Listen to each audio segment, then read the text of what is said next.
Fascinating developments afoot. Yet Seattle blowing, what was it, a 17-point lead against the Bengals and Andy Dalton. The Andy Dalton Renaissance game part 2. We said it last week that Andy Dalton was finally becoming a guy that the nicest way to put this is like was no longer the weak link in the chain.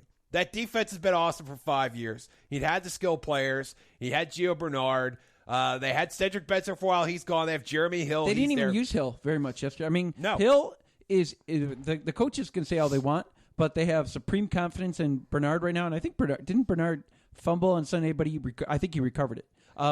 They have supreme confidence in him right now. Whether anyone wants to admit it publicly, Hill is in that doghouse where they were like, we don't need you to win. Like we can win. We can win with or without you here. If you keep fumbling the ball, like it's just not going to happen. And Marvin Lewis is you fumble once, I'm going to totally forget you even exist. Do you like that, generally speaking, as a rule? I think he's more. You have to. He'll fumble twice in that game. I fumbled twice. Yeah. So I think you're painting Marvin Lewis as kind of an ogre. Like even Bill Belichick. Belichick does that too. Belichick can tolerate one rare fumble from a guy who has a track record. He will not tolerate people that he doesn't know what they can do fumbling right away. So there's a difference there. Also, the Sunday night game, the Giants mounted a comeback against a team that had everybody retire except Jim Tomsula against the 49ers. And is he the man? Let me ask you about Tomsula first.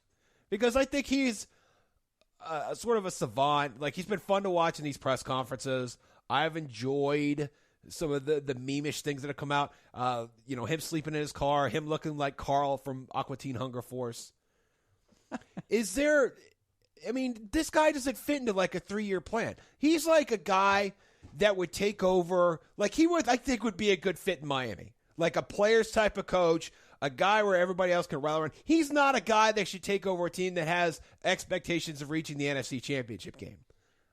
When did the 49ers have this year's 49ers, you just said they lost tons of people. Who had the game last night was NBC, as we're filming this on a Monday. Yeah.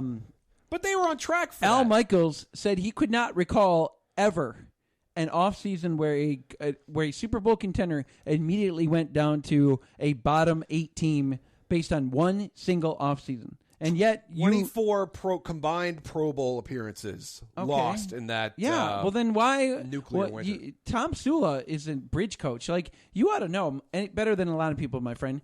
There are certain coaches that are hired just to be, like the NBA does it all the time. They hire bridge coaches just to get them from one phase to the next. But you didn't need the bridge until Harbaugh left, and then Patrick Willis retired, Chris Borland retired. Do you think those players would have stayed if Harbaugh had stayed? I don't know. I don't know either. I need to get back in my DeLorean and figure that out and throw a sack of money in Harbaugh's California doorstep. Yeah.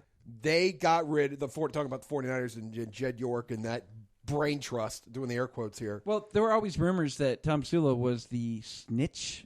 I got my hands in air quotes right now. Yeah. The snitch of the group. So I don't know what to say to that. I really think it would have been a tough job for an established coach to take to foul the success of Harbaugh. Keep in mind, the 49ers did nothing for the longest time. Then Harbaugh comes there, and how long was he there? 4 years? But they were instantly good right away, and they had a stacked roster that roster is now a shell of its former self. And it had a stacked roster of guys in their 20s. But he took over. Over a team that Singletary had brought along. I mean, there were young guys. Speaking of bridge coaches, he bridged Vernon Davis and Patrick Willis. Give me anybody else that he bridged. Okay, Bowman, Var Bowman. They had a good front seven. They had Alden Smith. They brought Justin Smith in. I think that was the year before Harbaugh came. Yeah. Or maybe that was the year Harbaugh came. Okay, all right, fine. I'm not going to disparage. I will admit to being fascinated by Mike Singletary that first day that he had, where he kicked Vernon Davis. I don't know if that was his first game, but whatever it was. Yeah. That feels like forever ago. Attention. That feels like forever ago. And I want to say it was 2008, 2009, whatever. One of my good friends, Jeff Ritter, and I worked at Sports Illustrated, and I would play the clip of Singletary just saying, can't win with him. can't, whatever. He would just can't coach him, whatever. And I just found that I was fascinated by that. So obviously the Niners are tits up. I mean, it's not salvageable. What about Seattle though? I mean, they're 2-0 at home. 0-3 on the road. Yeah. If you figure that a really good team will typically go 5-3 on the road and 7-1 and 8-0 and finish 10-6, a good team, not a great team. Yeah. Then the Seahawks have basically used up their allotment of road losses. Okay. Outside of that, I'm not freaking out. They were up 24-7 on potentially the best team in the NFL on the road Sunday. Sure. And then ran out of gas. Yeah, I'm not freaking out on this one. Well, 10-6 catch Arizona without Marshawn Lynch, by the way. You like the Lou Rawls, Thomas Rawls. I like boss, like him good, but I like my Marshawn Lynch even better. Will 10-6 win that division? I'm saying no.